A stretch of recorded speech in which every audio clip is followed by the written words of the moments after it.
Muy bien, y ahora es el momento de la columna del señor Eric Calcaño. Aquí llegó la columna. Aquí llegó la columna de Eric Calcaño.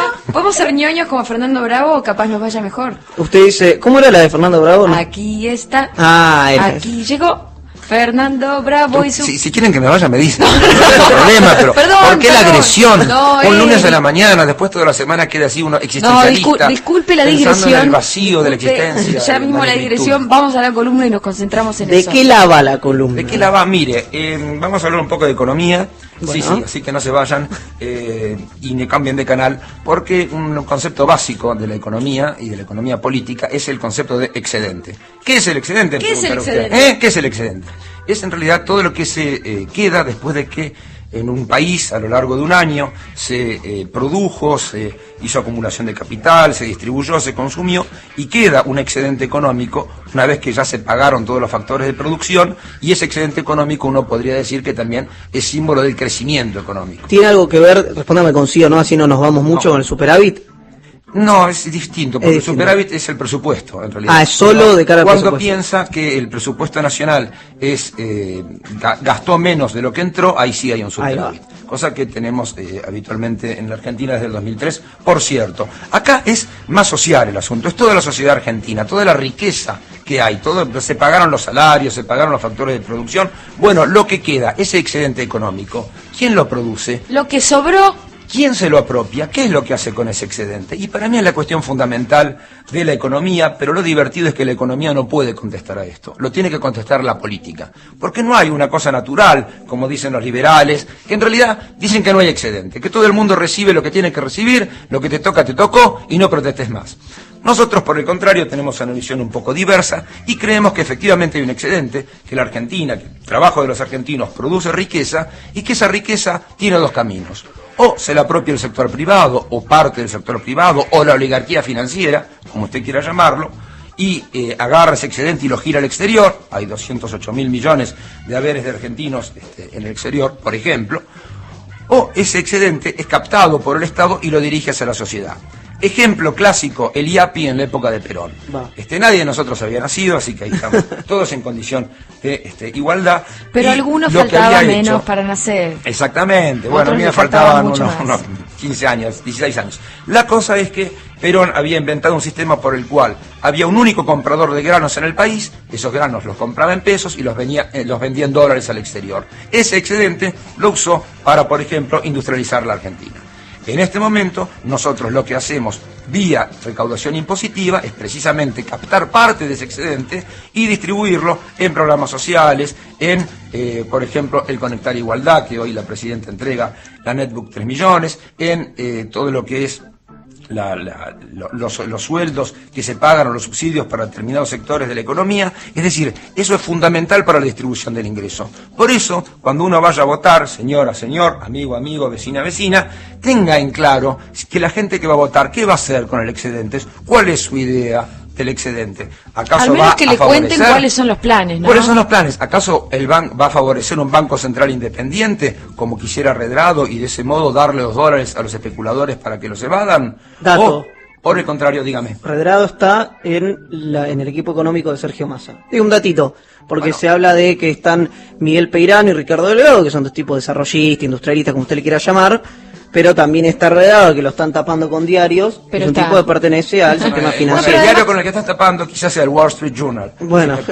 Si me permite la Cuando picardía. charlamos con Delgado acá y le preguntamos sobre el rol del Banco Central, nos dijo que a él le parecía que el Banco Central tenía que no ser autónomo, sino depender de los designios de la política y etcétera, etcétera. Bueno, Después bien, de quizás haber si le tenido preguntan a Redrado, muchas va a decir congruencias, otra cosa. le terminamos diciendo, pero ¿por qué estás en una lista opositora? Hizo una risita muy similar a la de Pablo Moyano. Sí, cierto. En Bueno, ese entonces caso, siga, nosotros Caña. lo que tenemos que preguntarle a los candidatos, candidatas en estas elecciones es: dime qué piensas hacer con el excedente y te diré quién eres. Y si no dicen nada, pues lo que quieren es evadir capitales fuera de la Argentina. ¿Por qué es necesario captar el ahorro? ¿Por qué, por ejemplo, esta cuestión de los sedines? Porque en vez de tener el dinero inactivo en algún lado, fuera de parte del excedente, pero un excedente que no hace nada, que está ahí, es reincorporarlo al circuito productivo, a la acumulación de capital, ¿vio? A distribuir mejor salarios. Esta huelga que tenemos hoy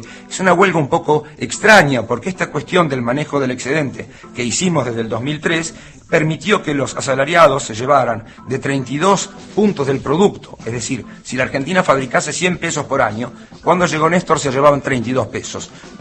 Para pagar todos los salarios de toda la Argentina.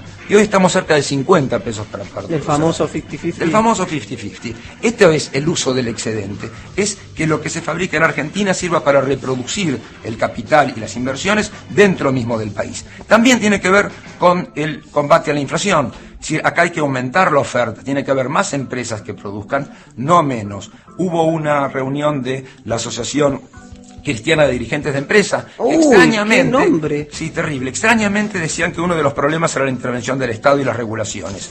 Pero si no hay intervención del Estado y no hay regulaciones, que también es una manera de regular, por cierto, como lo señala la presidenta, la plata se va a ir, simplemente porque nuestra clase dominante no es una clase dominante a la cual le interesa la Argentina. Por lo tanto, la exprimen y lo mandan afuera. Y después dicen, no hay seguridad jurídica. ¿Sabe qué me acuerdo yo? Que en realidad no me lo acuerdo porque tenía creo de 12 años, pero lo leí hace poquito en el blog de Artemio López, que cuando en 2001, creo que fue 2001-2002, hizo un blanqueo similar al que se hizo ahora, y el dinero que entró, no se virtió, ¿se dice, o vertió?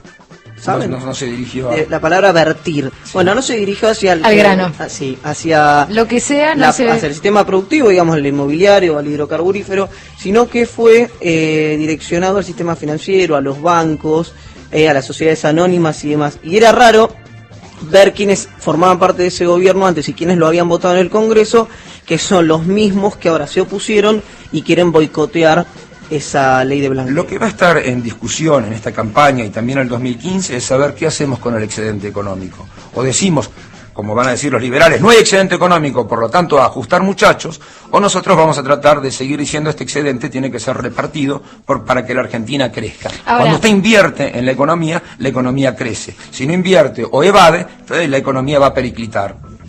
Hace un ratito mencionabas a los camioneros y cómo en realidad el sueldo, de alguna manera lo estoy simplificando, ¿no?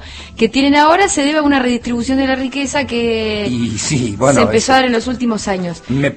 Aún así, quiero decir, cuando el trabajador empieza a tener cada vez más derechos, va llegando a un lugar donde va a seguir queriendo tener más derechos. Bueno, pero eso está bien, lo que pasa es que hay... ¿Te parece que hay un reclamo legítimo no digo la medida de fuerza, ¿no? En el reclamo concreto, de pedir el aumento del mínimo no imponible? Me parece que hay salarios que uno puede estar en situación de dependencia y ser salarios muy altos que ameritan que se pague ganancias. Pero por eso, ¿cómo está el mínimo ahora? Me parece que nosotros deberíamos trabajar sobre una reflexión global de lo que es el sistema impositivo, porque es cierto que hay impuestos indirectos que siempre son los más injustos, que todavía son importantes. Lo que vinimos haciendo todos estos años ha ido para aumentar los impuestos directos, que son los más justos. No en vano Martínez de Hoz, cuando fue el golpe, lo primero que hizo fue sacar el impuesto a la herencia, que es uno de los más justos que hay, y los que nos escuchan no van a tener problemas. Estamos hablando de las personas, del 1% de la sociedad argentina que compone la clase alta, o de las 500 mayores empresas de la Argentina, que explican gran parte de